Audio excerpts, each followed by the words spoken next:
It's Rob! Tony! And I'm Jeff. We're in gaming. And that's you. Hey guys, what's going on? Rob here with the Inn, and today we're going to knock out another Road to Rank 1 video. We are going from 6 to 5 this time, playing the Ramp Druid deck. I haven't played this deck in a while, so I'm kind of getting back in the groove of it. I've taken a break. I was playing Super Hot Fire for a while, which is the Tempo Mage deck running the Flame Waker. Really fun deck. Not that expensive either, so if you're looking to build a really good Mage deck for not that bad of cost in comparison to, let's say, Control Warrior, check out that our Tempo Mage deck guide. It's really good. So from here, the hand's looking okay. We'll get rid of the Force of Nature. And the deck list should always be on the right, and we won't really go over the exact cards in it because we did make a Ramp Druid deck guide. So if you're looking for why these cards are in here and how to play them and all the combos that go along with those, check out that video. So I'm not really going to go over why each card is in there and whatnot. So we don't have the Wild Growth, and so we'll just end our turn. We do have 2 swipes. We are playing against the Hunter. They'll probably come in handy. The Wrath will also come in handy. 2 Wraths. Alright, so we'll passive, we'll kill off the Web Spinner, and return. So we turn 3 Shade, of course, unless he plays something that we need to kill ASAP, like a Knife Juggler, or his 4/2 board with charge if he coins into it. Oh, no, he just passed it, which probably means he doesn't have much in his hand. It's very weird for a Face Hunter on turn 2 not to play a creature. Which makes me think maybe he's playing Mid-Range Hunter. Probably has a Loatheb in his hand, Kill Command. Obviously not a Knife Juggler. Obviously not a Leper Gnome. Played Leper Gnome, it wouldn't be too bad. We just ping it for 1 and draw 1 for Wraith. So coin into a 4-drop. The Lost Tall Strider, alright. Sounds like a movie, The Lost Tall Strider. Okay, so we don't really have a way to get rid of this unless we swipe, and I really don't want to waste a swipe this early on. So we'll probably ping it for 3, and then ping it for 1 and draw.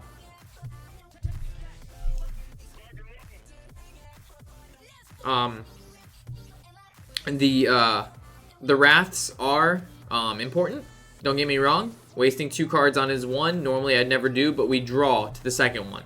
So it's like we wasted 1 for 1. Alright, maybe we can draw a Keeper and silence this guy. If not, we're going to innervate Dr. Boom. Faux show. Nope. Alright, innervate Dr. Boom it is. That turn 5 Boom. That has to be so annoying. I've had Druids play, it's double innervate, coin, so it's a turn 2 Dr. Boom. It's fucking retarded. Can it be? Yeah, it would be turn 2 Boom. Yeah, because it's innervate, 6 mana and then coin for 1. So yeah. So he's bringing Hunter's Mark, killing off the Boom. He obviously has either the other secrets in his hand, or he doesn't have any other kind of secret in his deck, which means we got lucky. Alright, so it's the Freezing Trap. From here, we can play our Sledge or Emperor. Emperor would probably be the best value right now. We won't attack with our bot because that'd be kind of pointless, because if he ends up kamikazing it into our Emperor, the Boom's damage will be rendered useless because he would have attacked it anyway. So if we don't attack with it, we save it. If he attacks with it, it was worth not attacking. That made sense. So let's see what he does. 6 mana. I see maybe a Kill Command on it. A Loatheb. There's his Knife Juggler. He just drew it. Call the Hounds. Another secret, which means he had the other secret in his hand, and that's why the Mad Scientist didn't grab anything, which is good. This Hunter had a terrible hand. Having 2 secrets in your hand this early in the game, not very good for that Hunter. So we'll attack with our Bomb first, of course. It is not a Freezing Trap. It is not a Snake Trap, which means that Knife Juggler would have went crazy with the pinging, so that's good it didn't. We've got 2 swipes. We could swipe the Sledge Belcher, kill off the Taunt, but then his Knife Juggler would be still alive, and we want to get rid of the Knife Juggler, without a doubt. So the Knife Juggler is just something that we just need to kill. It's too OP to... I don't know. I really don't want to waste a swipe on just 1 card. But because I dislike Knife Juggler so much, I believe I will. Alright, so we'll play our sledge. It costs less because of this Emperor. We'll swing into the Emperor to his sledge. And now he just has a taunt on the field. We've got an Emperor who's going to get his effect again. And normally I would never attack with the Shade, but because we're going against a Hunter, we know that's not Freezing Trap, and Hunters don't really have any field removal. Besides maybe the Hunter's Mark or a Kill Command or an Explosive Shot that no one plays. I think we're good. Or a Deadly Shot, but I mean, I don't think he's running any of those. Definitely Kill Command, but now obviously Hunter's Mark, but not Deadly Shot or Explosive Shot. So most of the time, like I said, you want to keep Shade of Naxxramas in invisibility unless you're making a crazy trade with him, like you need to kill that creature, or you're winning with him. You just don't normally trade out. You don't attack to right when the fucking Shade's 3 or 4 HP because he's just going to fucking get CC'd down or killed by another creature. So just be smart about your Shade. He's a very valuable asset of yours. If you can play him on turn 1 through an Innervate, keep him on the field until turn 9. He's like a 10. Savage Roar makes him 12. That's almost half the opponent's life without even adding the Force of Nature or the passive from the Druid. So from here, I'm not really sure what the Hunter's going to do. He's in a little bit of a pickle dick. So Haunted Creeper, not going to change anything. The Kill Command. And that is exactly why I normally keep the Shade of Naxxramas in stealth, so he doesn't fucking die. But at least we still have the Emperor on the field. So from here, we will attack to see what that secret is. I mean, no matter what it is, it's... Okay, Explosive Trap, so our Emperor would have died either way. It doesn't really matter. We didn't play any creatures, because if it was Explosive Trap, that would have been stupid. If I would have played our Sonaris now, and then gave it the 2-2 with taunts and then attacked, it would have killed the 2-2 with taunts. So just make sure when you're playing against a Hunter, guys, just be smart in what you're doing first. If he has a secret down, get rid of the secret, find out what the secret is, attack with your lowest creature, then play from there. Just don't fucking rush in, play all your cards, and then attack. I've seen a lot of people do that. I mean, it's a lower rank that people do that, but I've seen people still make that mistake when I spectate their games and stuff. So this Hunter's on, he's on fucking limbs here. If we would have had the Force of Nature, this game would be done, but it's not. So we'll probably just double Shredder and swing with everything, to be honest. And of course, passive. Swing for 1, swing for 1, swing for 2, swing for 5, and end our turn.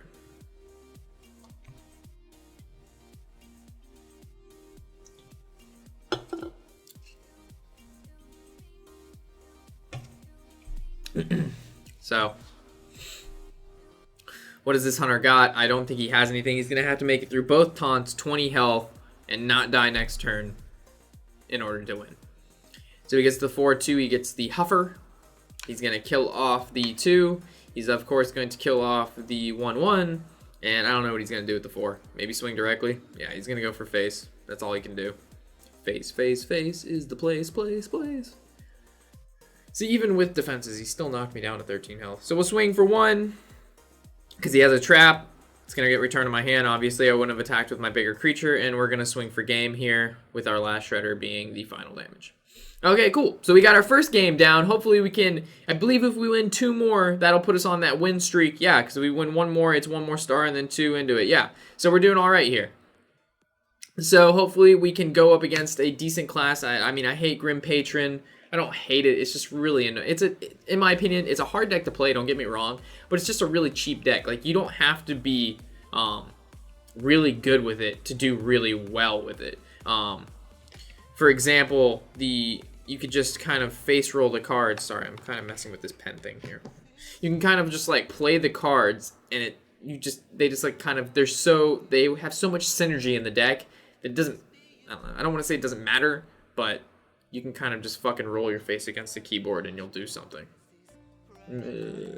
So, keep the Innervate, get rid of, I want to say, yeah, get rid of the Keeper, keep the Keeper, fuck it, we'll keep it.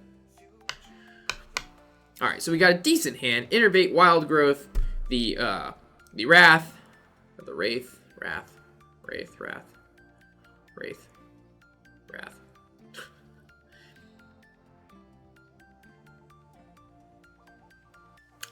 Okay, so not much we can do on turn 1. I guess we can coin and Wild Growth. That'd be silly not to. Fucking idiot, Rob. There's not much to do. Hovers over the end turn card. Oh wait, I have coin and Wild Growth. Derp. Also, the deck list on the right-hand side, guys, if you're not playing, if you're running the Black Knight or don't have him, you can replace him with a Mystic, or you can place him with a Harrison Jones if you, or I like to call him Harrison Ford, if you're playing against a lot of warriors, paladins, rogues, shamans, occasionally the warlock, use it on Lord Drax's weapon.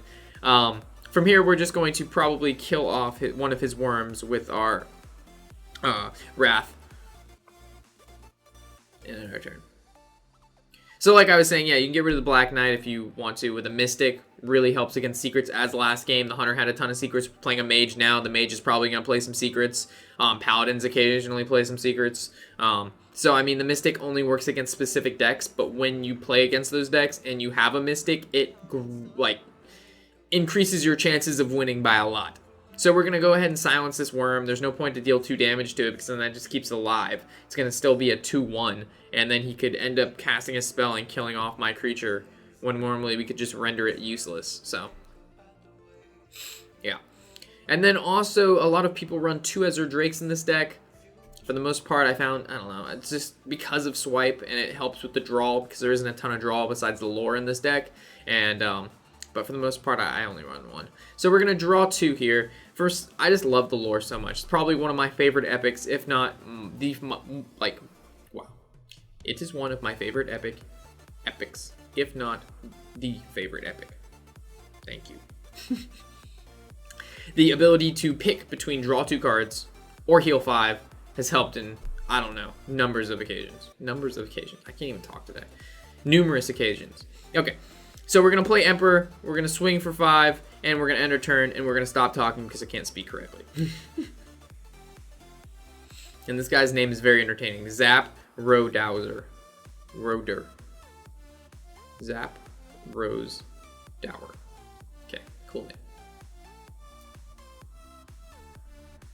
So he played the secret. If we had a Mystic right now, it would fuck him up, but we don't. We do, however, have another keeper in our hand. So the play I'm seeing right now is we have the Emperor on the field, we have the Force of Nature, we have the Savage Roar, and he's at 30 health. We're at 17, but he doesn't have a ton of damage on the field. He only has 7 damage, 8 damage if you include his Fire Blast. So we could get rid of the taunt with the Keeper. It would mirror entity it, because we don't want it to mirror entity anything else. Yeah, we definitely don't want to boom. We don't want to give him a taunt. We don't want to give him shit. So we want to give him a 2/4. So that's like the lowest creature in this deck. From here, we could trade off with Lothab, swing for 5, but then next turn he wouldn't be in lethal. But if we swing for 10 this turn, he's obviously, we could swing for 10 and we can put up the taunt. So we do have a defense here. So I mean, we could kill off his Lothab. But, I mean, if we're looking at our hand and stuff, we could swing directly with everything. If he doesn't kill at least 2 creatures on our field next turn, 2 of those being the 4/6 and a 5/5, even with those, is that still game? That's 7, 8, 9, 14. Yeah, so even you would have to kill all 3 of the big creatures on my field in order to not... Okay, yeah, he's out of mana. So next turn, yeah, we win. The burst in this deck is fucking retarded. Yeah, so we're just going to Force of Nature, passive, and Savage Roar. We didn't need passive, but we're just going to passive because I normally don't have enough mana to, so we're just going to do that because it's cool. Alright, and now we're going to swing for what looks to be 7, 7, 14, 18, 21, 25, 29, 33 damage in total. It's a lot of damage. We're on our win streak. Can we make it to rank 5? This is the last game. If we do, this video will be over. This series will be done. Just kidding, we didn't make it to rank 1. This series will be halfway through, and yeah, it'll be quite exciting. We'll be halfway through a series I started like 5 months ago. For the most part, why this hasn't been done is due to the fact that I'm making other deck guides and other videos, and I'm not just focused purely on ranked. Ranked is kind of like, it's an important factor, but it's not all of it. We've got crazy epic plays on our fucking channel. We've got, I think we got a warrior to 35,000 armor. We got a card to over 1 billion attack. I mean, we were able to do, how much damage was it? I don't remember. It was like over like 50 damage and Dr. Boom bombs. I don't know. We've done crazy shit. So if you're looking for some entertaining shit, I've said shit and fuck like retarded amount of times. If you're looking for some entertaining stuff, head to our epic plays section. Really cool stuff. All right, so we're going to, of course, coin into the wild growth. This is just an average starting druid play. It's like waking up and drinking coffee, wild growth or innervate with the druid deck.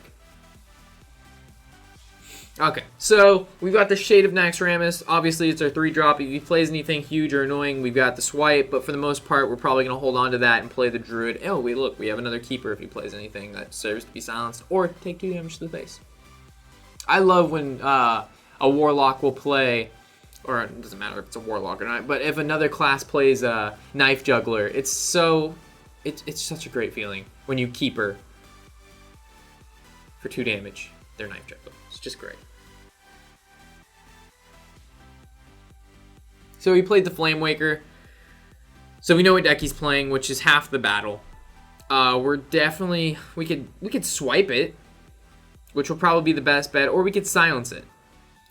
I kind of just want to get rid of it because I know that's a huge portion of the damage in that deck is to combo just continuous amounts of pings for 2. So yeah, we'll just get rid of it. We'll save our keeper for something else. So we would have silenced it, and what? He would have, I don't know.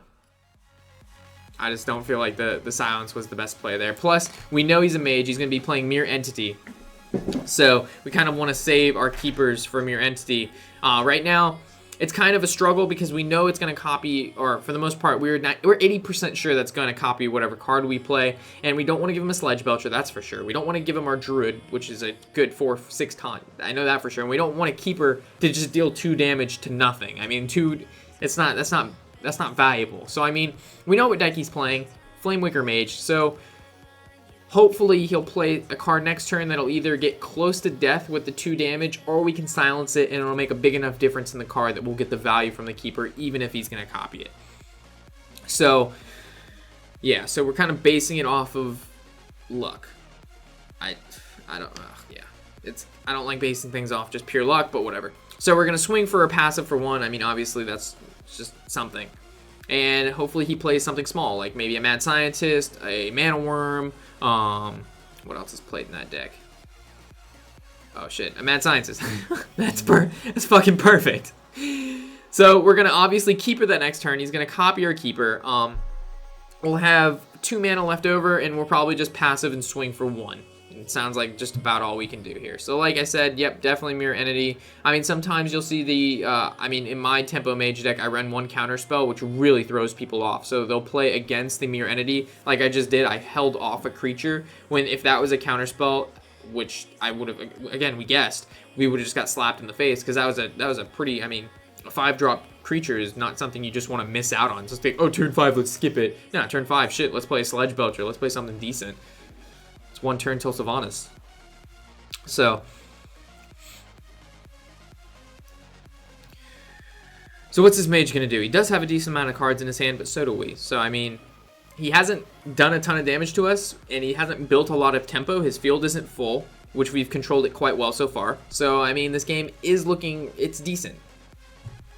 And because he hasn't been playing a ton of cards early on, the Loatheb kind of makes sense, because if he doesn't play a lot of cards early on, that means he probably has his higher creatures in his hand, like maybe Dr. Boom, a Rag. We obviously see the Loatheb here, maybe a Fireball or 2. So we're going to kill off his Mad Scientist. It's a decent trade. He's not getting anything out of it. He's losing a card, gaining us some card advantage. Silencing or dealing damage to the Loatheb is kind of pointless. So we're just going to throw down our taunt. We're going to passive. We're going to hit the Mad Scientist like we said. Swing for 1 and end our turn. Remember a couple wins ago, like it's a far time away, like you guys won't remember. But the Shade of Naxxramas will continually sit in stealth form. I mean, at this point in time, unless he flame cannons twice, or he double flame strikes, or he fucking does some crazy shit that I haven't seen before, that Shade has no... It can't die. He has no ability to kill it. And having such a huge card, I mean, it's already a 6/6, just continually building on the field, I mean, it's kind of taunting. It's very, it overwhelms your opponent, because they kind of get freaked out, because oh god, is he going to attack with the next turn? Is it the following turn? I mean, that's just huge damage being built up. So definitely having that Shade of Naxxramas throws off your opponent, definitely. It puts him on edge. Okay, so it's getting later in the game. We've got the Force of Nature Savage Roar. We definitely need to start lining up a 1 to 2 turn win here. I mean, we're a decent amount of health, so we could probably passive and take that Loatheb hit to the face. We can kill off his Keeper because he obviously has a secret down, which means we need to burn that out and see if it's a mirror entity and get the most value from it. So let's kill that. It is the mirror entity. Let's kill off his Loatheb. And it wouldn't be a bad play to innervate to the Shredder, because if he doesn't kill my field and he keeps going face, which would be his mistake, we will win the following turn. So we throw down Shredder, we Force a Nature Savage Roar, next turn we win. But I mean, that's if he doesn't kill Shredder or any of the other cards. But if he does, it's not a big deal because we still have the Shade of Naxxramas on the field. So I don't see a reason not to innervate into our Shredder right now. I mean, we could have said if we would have drew into maybe another Savage Roar, it would have been good to keep, but we don't have the Savage Roar yet, and there's still like 18 cards in the deck. Oh, more than that. I would say around 15 to 18 cards, probably. We could check, but nah, we're good. We're not going to draw another Savage Roar. Almost positive. So he's killing off the Shredder, unfortunately. What did we get? The Shielded Minibot, that's not bad. Shielded Minibot, Millhouse. Decent cards to get. Flame Tongue Totem. There's so many good things that can come out of a Shredder. I love Shredder. It's just a 4-drop that you'll see. It's in like every deck. It's fucking amazing. And I wish that would have hit the 7/7 instead, because having the 2/4 alive would have definitely been able. We would have been able to do a lot more damage. But whatever. Okay. So from here, it's not game. Force of Nature Savage Roar will do 14, and then the 8/8 will be a 10, so that's 24 damage, leaving him at 2 health. So we could, again, assume that he doesn't have an anti-kill bot, he doesn't have a Sledge Belcher, not that it would matter, but we could swipe the following turn, but I don't like taking a leap like that, because it unstealths the Shade. It leaves me with only 2 cards in hand, and again, if he has any sort of heal, we'll be fucked. So we'll just play it safe. We'll swipe the Man-Worm, so he has no way of killing the Shredder or the Sledge Belcher unless he wastes a Fireball or a Frostbolt, which we've already seen him play 1. So this is looking good. I don't think he's going to be able to make it through the Sledge Belcher, and if he does make it through the Sledge Belcher, it'll give us that 1/2, and I believe if we Force of Nature Savage Roar, we have our Shade on the field, and he gives us the 1/2, we'll be able to win. So it looks like we can't attack with the Belcher. Never mind. Unless he Kamikazes with the Keeper. If he attacks with the Keeper, it's game over. It's game over. It's go time, boys. Rank 5. I see it right now. Alright, so we will be Force of Nature, Savage Roar. That's 3. That's 12. That's too much damage. Alright. So that's 12, 14, 25, 28 damage. Good job, guys. So, rank 5, we're halfway there, guys. The rest will be out soon. I'm sure this upcoming season we'll be able to knock out even close to rank 1, if not hit it. So thanks for joining us for another episode of The Road to Rank 1. Always glad to have you here, guys. I'm Rob with the Inn, and happy whatever the hell day it is.